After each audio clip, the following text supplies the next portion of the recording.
Assalamualaikum warahmatullahi wabarakatuh. Bagaimana kabar anak-anak hebat hari ini? Semoga kalian selalu dalam keadaan sehat sehingga kita dapat belajar bersama. Hari ini kita akan belajar tentang kreativitas yang membuahkan hasil.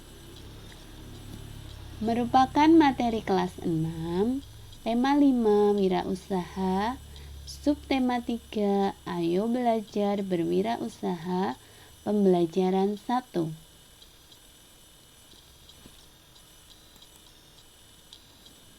Tujuan pembelajaran kali ini yang pertama, mengidentifikasi ruang lingkup ekonomi negara Indonesia. 2. Menganalisis posisi dan peranan Indonesia di bidang ekonomi dalam lingkup ASEAN.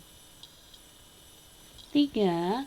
Membuat laporan hasil pengamatan tentang posisi dan peranan Indonesia di bidang ekonomi pada sebuah teks. 4. Menganalisis macam-macam medan magnet. 5. Mengidentifikasi medan magnet pada suatu benda. 6. Mempraktikkan percobaan tentang medan magnet. 7. Membuat laporan hasil percobaan tentang medan magnet.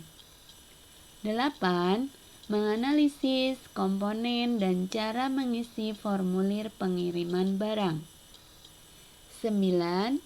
Mempraktekkan pengisian teks formulir pengiriman barang. Materi pertama yang merupakan muatan pelajaran IPS yaitu Masyarakat Ekonomi ASEAN, MEA. Apakah MEA itu? MEA singkatan dari Masyarakat Ekonomi ASEAN. Para pemimpin ASEAN sepakat memberlakukan pasar tunggal di kawasan Asia Tenggara pada akhir 2015 agar daya saing ASEAN meningkat dan untuk menarik investasi asing. Penanaman modal asing di wilayah ASEAN sangat dibutuhkan untuk meningkatkan lapangan pekerjaan dan meningkatkan kesejahteraan. Pembentukan MEA nantinya memungkinkan satu negara menjual barang dan jasa dengan mudah ke negara-negara lain di seluruh Asia Tenggara, sehingga kompetisi akan semakin ketat. Bagaimana MEA mempengaruhi kita? MEA tidak hanya membuka arus perdagangan barang atau jasa, tetapi juga pasar tenaga kerja profesional seperti dokter, pengacara, akuntan, dan lainnya. Dengan diterapkannya MEA, peluang tenaga kerja asing untuk mengisi berbagai jabatan serta profesi di Indonesia akan semakin terbuka. Begitu pula sebaliknya. Tenaga kerja Indonesia juga mempunyai peluang yang lebih besar bekerja di negara-negara anggota ASEAN lainnya. Hal ini berarti bahwa kualitas produk dan sumber daya manusia Indonesia harus terus ditingkatkan agar mampu bersaing dengan tenaga kerja asing.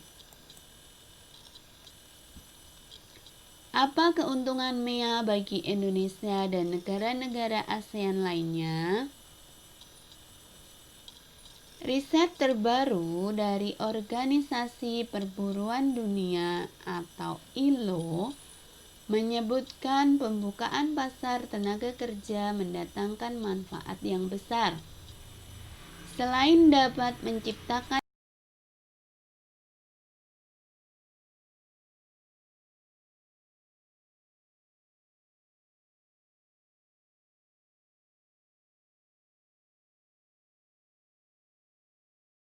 jutaan lapangan kerja baru, hal ini juga dapat meningkatkan kesejahteraan 600 juta orang yang hidup di Asia Tenggara.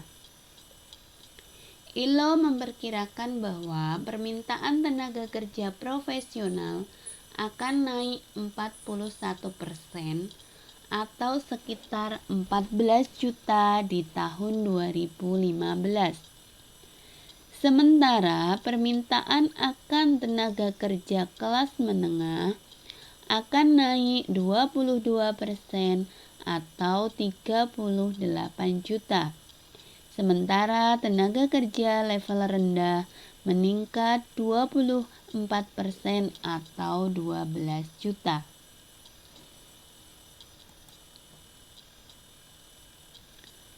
Pembukaan MEA dilakukan pada tanggal 31 Desember 2015.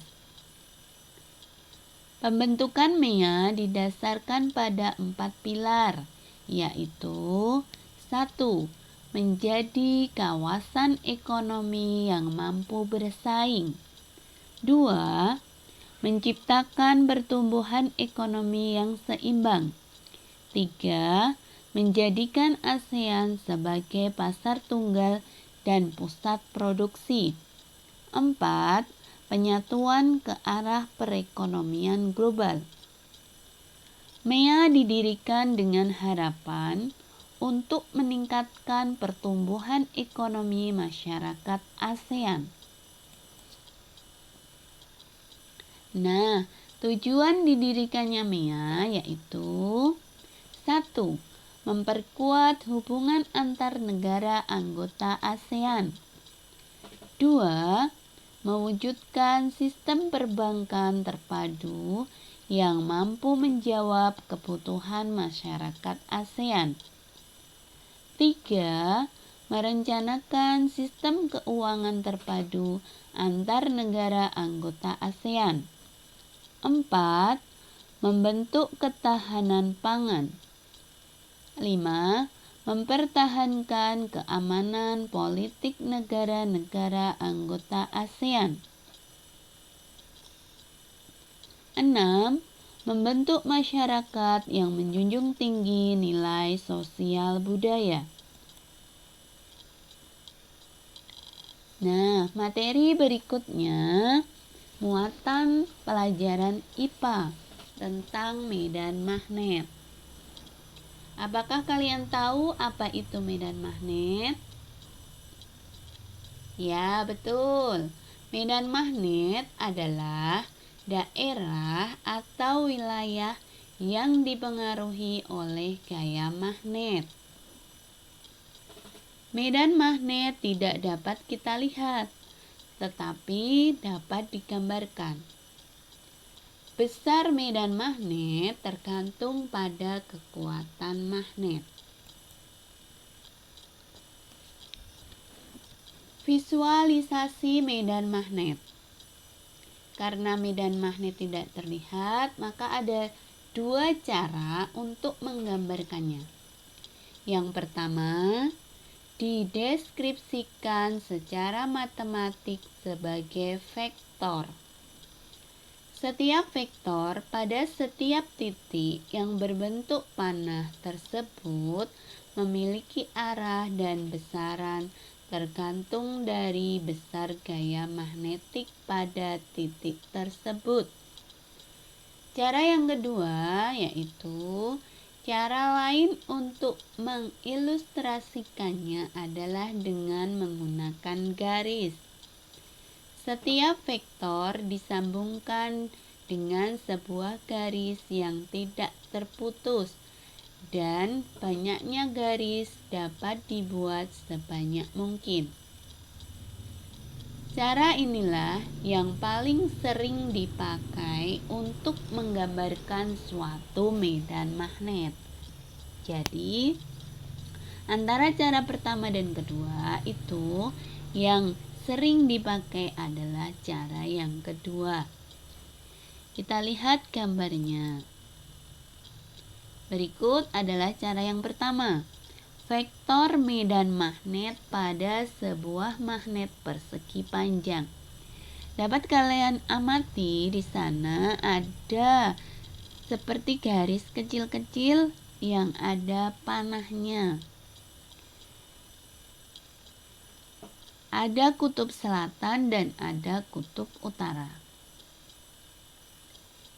Sekarang kita lihat cara yang kedua, yaitu garis-garis medan magnet pada sebuah magnet persegi panjang. Di sana terlihat garis-garisnya, dan semua garis tidak ada yang berpotongan.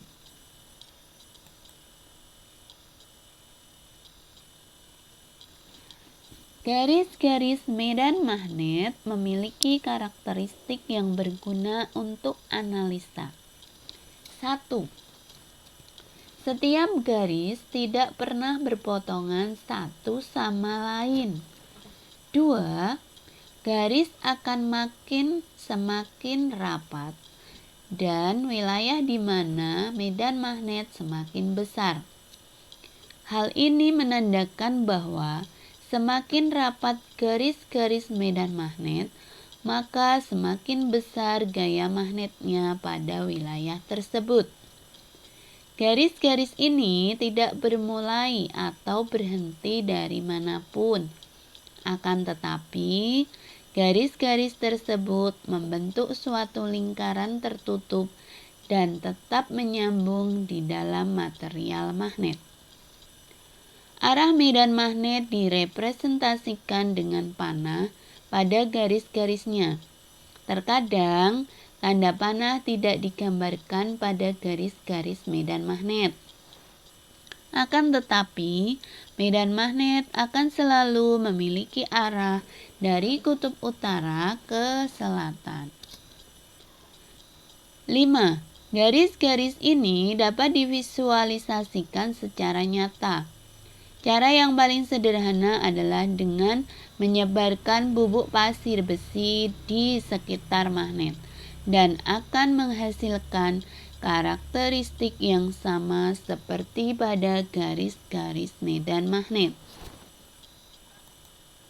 Nah, berikut adalah gambar dari medan magnet yang terbentuk dari serbuk besi. Dapat kalian amati di sana ada kutub selatan dan kutub utaranya. Kemudian, garis-garis yang terbentuk dari serbuk besi tersebut tidak ada yang berpotongan, jadi mengarah dari kutub selatan ke kutub utara. Baik, sekarang materi berikutnya, muatan pelajaran bahasa Indonesia. Teks formulir. Apa itu teks formulir? Formulir berasal dari bahasa Belanda, yakni formulier, yang artinya sebuah kertas berisi beberapa pertanyaan formal yang harus diisi. Teks formulir adalah suatu lembaran berupa kartu atau kertas dengan ukuran tertentu yang berisi mengenai data atau informasi yang sifatnya tetap, dan juga beberapa bagian lain yang tidak tetap. Jadi dalam teks formulir itu data-datanya tetap. Terdapat data identitas yang harus diisikan sesuai dengan identitasnya. Nah, sekarang petunjuk pengisian formulir. Petunjuk pengisian formulir merupakan panduan yang dapat digunakan saat akan mengisi sebuah formulir. Dengan adanya petunjuk pengisian ini, diharapkan saat akan mengisi data yang dibutuhkan tidak terjadi kesalahan. Petunjuk pengisian ini tentunya harus dipahami terlebih dahulu ketika akan mengisi sebuah formulir. Berikut adalah contoh formulir pengiriman barang dalam negeri. Di sana ada data penerima. Ada nama awal, nama akhir, alamat penerima, provinsi, kabupaten, kode pos, dan telepon. Setelah data penerima, ada data pengirim dengan data yang sama. Nama awal, nama akhir, alamat penerima, provinsi, kabupaten, kode pos, dan telepon. Data yang diisikan harus sesuai dengan identitas. Tidak boleh keliru. Jadi, ketika mengisi formulir tersebut harus hati-hati dan teliti.